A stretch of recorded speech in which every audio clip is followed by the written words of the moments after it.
Bonjour les amis, bonsoir selon l'heure à laquelle vous allez regarder cette vidéo.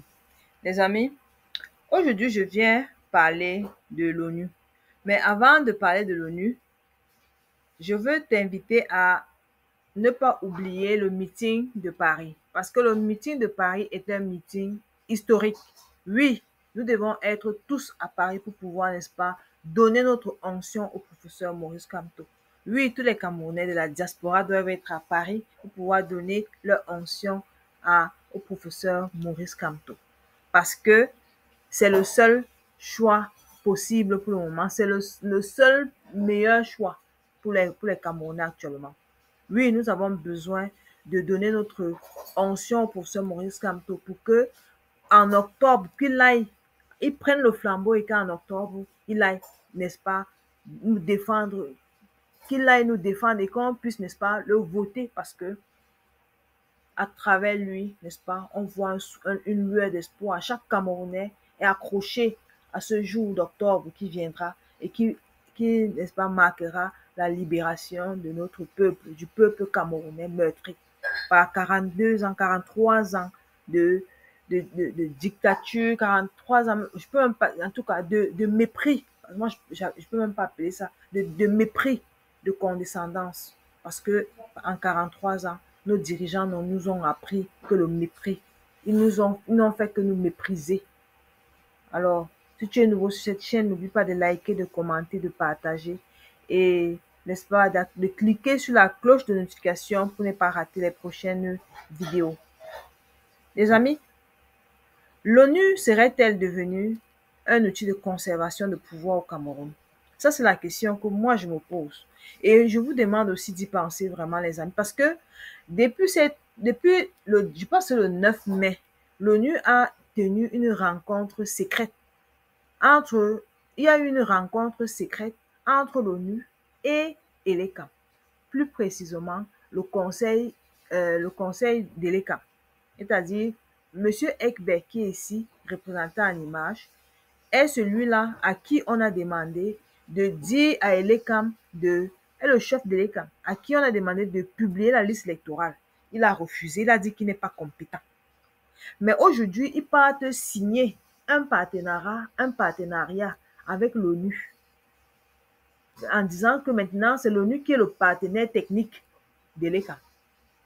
Mais qu'est-ce qu'on doit entendre par là? L'ONU, là, c'est même qui? Qui est derrière cette ONU? Moi, c'est la question que je me pose. Qui est derrière l'ONU, là? Parce qu'on va venir nous dire que l'ONU, on nous place un bon noir là devant. On nous dit, comme toujours, on va nous envoyer les noirs devant pour masquer tout. Et on nous dit que c'est l'ONU. L'ONU, là, c'est qui? Hein, les amis? L'ONU, c'est qui? Jusqu'à il va venir être partenaire technique des élections au Cameroun. Est-ce que l'ONU est devenu un outil de conservation de pouvoir au Cameroun? Parce que nous savons que tout ce qui a été fait durant tous ces 40 ans, tous ces 43 ans, c'est conserver le pouvoir pour la gloire d'un seul homme et d'une seule clique de petites personnalités qui sont là, en tout cas de petits personnages, qui sont là juste pour leur bien, juste pour eux et non pour le peuple. Voilà, j'ai lu, n'est-ce pas, je suis allée dans le site de l'ONU et j'ai pris la devise. La devise de l'ONU, c'est la paix, la dignité et l'égalité. Où a été l'égalité dans tout ça? Est-ce que vous avez pensé au peuple? Hein? Est-ce que vous avez pensé au peuple? Est-ce que vous avez pensé... Parce que lorsqu'on parle d'élection au Cameroun, lorsqu'on parle d'élection, hein, l'élection ne se fait pas simplement avec Elekam. Ça ne se fait pas simplement avec le RDPC parce que, bon, nous, on suppose que toi, Ekberg, qui est assis là, qui est ancien gouverneur, on sait que tu roules pour le RDPC. Donc, on suppose donc que toi, tu as signé, c'est maintenant une signature entre le RDPC et l'ONU. Non, ça ne se passe pas comme ça. Et l'ONU, c'est qui? Parce que quand on parle de l'ONU, il faut voir dedans celui qui est toujours le porteur de la plume. C'est-à-dire celui qui décide, qui écrit les textes pour nous, qui écrit les textes pour nous, les pauvres Africains. Hein? On va voir qui? On va voir la France en tête. Parce que le porte-plume des 14 pays je ne sais même pas quoi, des 14 pays francophones là, c'est la France. Maintenant que le Mali, le Burkina Faso et la Guinée, le Mali, le Burkina Faso et le Niger sont sortis dans les 14 pays. Maintenant, il reste 11. Donc, quand on va parler de l'ONU ici, là, maintenant, on va indexer beaucoup plus la France, tous les pays de l'Union européenne, là, surtout la France. OK? Donc, si c'est la France qui t'envoie pour devenir maintenant partenaire technique, parce qu'avant, on parlait de la société d'ICK et Grèce et Deviance et Veridos. On parlait de Veridos. Aujourd'hui, maintenant, on vient nous dire que c'est l'ONU. Mais si l'ONU est devenue le partenaire technique, alors que l'ONU nous affiche simplement la liste électorale et qu'il publie, qu'il publie le contenu des accords qu'ils ont fait avec les camps. Parce que vraiment, nous, on ne va pas laisser ça passer. L'ONU, là, doit vraiment on doit connaître qui est derrière cette ONU-là.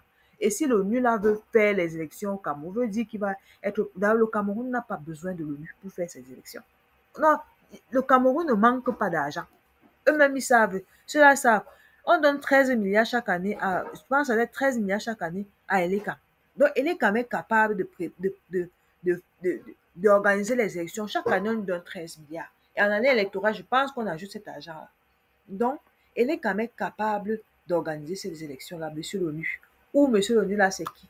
Ou c'est la France, ou parce qu'on sait que l'ONU, là, même, quand on dit qu'il y a égalité, là, il n'y a jamais eu d'égalité entre eux. Il n'y a pas d'égalité. Vous dites qu'il y a 189 pays à l'ONU. Mais nous tous, nous savons bien qu'il y a 5 membres permanents seulement. C'est-à-dire que tout le monde entier, là, ça se résume à 5 membres. Quand les 5 membres permanents là, ont décidé, les autres 180 combien là, n'ont plus parole. Donc vraiment, monsieur l'ONU, ou c'est madame l'ONU, hein, s'il vous plaît, laissez notre pays tranquille, laissez le Cameroun tranquille. Parce que ce que vous avez fait en Côte d'Ivoire là, on ne veut pas voir ça au Cameroun. Hein. On ne veut pas. On ne veut pas voir ça au Cameroun. Donc, on vous dit d'abord, parce que ça ne va pas se passer comme ça, non. Laissez les Camerounais organiser leurs élections.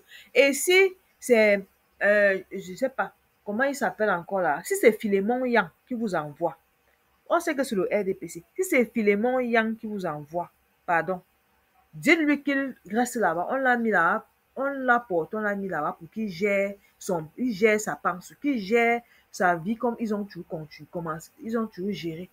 Qu'il mange sa part et qu'il reste tranquille, qu'il nous laisse au Cameroun en paix. Nous, on pensait que c'était une bonne chose qu'il soit là-bas. Mais si la seule chose qu'il a pu faire pour nous là, c'est nous envoyer un partenaire technique pour qu'il truque les élections comme d'habitude, nous on dit non, pardon, qu'il reste chez eux, qu'il reste là-bas aux États-Unis et qu'il s'occupe de son poste, il gagne l'argent qu'il va gagner là-bas. Pour lui, comme d'habitude, il mange comme d'habitude, mais qu'il nous laisse tranquille. Parce que cette année 2025 là, c'est notre dernière année, c'est notre dernière chance. Comme on dit souvent, c'est notre dernière chance. On ne veut pas les problèmes.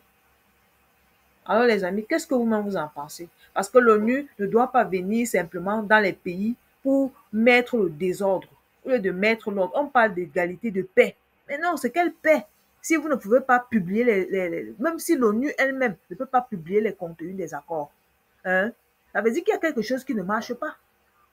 Hein? Ça veut dire qu'il y a quelque chose qui ne marche pas. Si l'ONU dit qu'il vient comme partenaire technique, alors il doit le contenu des accords entre lui et les camps doit être public. Il ne doit même pas attendre que le Cameroun, non, que lui-même il publie, puisque lui-même est venu pour ça. S'il a signé, ça veut dire qu'il doit être capable de publier. Parce que sinon, des actions seront mises sur pied pour que vous puissiez, n'est-ce pas, vous retirer. Comme Veridos, si Veridos est retiré, c'est leur problème. Mais de toute façon, on veut la liste électorale. Si non, retirer même les accords là, parce que ça ne sert à rien de faire ces accords là. Nous-mêmes les Camerounais, on va dire qui a gagné en octobre là. On va dire qui a gagné. Donc, tout ce que vous faites là, la liste n'est pas, on ne voit pas de liste électorale. Vous allez venir partenaire technique pour faire quoi? Hein? Le BABA pour la convocation d'un corps électoral, c'est la liste électorale. Si vous ne nous donnez pas la liste électorale, vous voulez être partenaire technique sur quoi? Donc, les amis, ça, c'est ce que je voulais dire par rapport à cette organisation-là. Pardon, qui nous laisse tranquille. Bonne écoute, les amis. Et s'il vous plaît, n'oubliez pas de laisser votre point de vue. Votre commentaire est important. Nous devons nous lever. Parce que les Camerounais, là, pardon, Ne dites pas que non, moi je suis pas. Non, personne n'a la politique, hein. Que tu sois même dans n'importe quel pays au monde, le Cameroun, c'est ton pays. On n'a pas deux patries. Même si tu penses que tu es bien là où tu es, non. Toujours, tu as toujours envie de rentrer, de rentrer de temps en temps dans ton pays. Donc, les amis, laissez votre point de vue. Bonne écoute. Bonne soirée autant pour moi. Bonne soirée.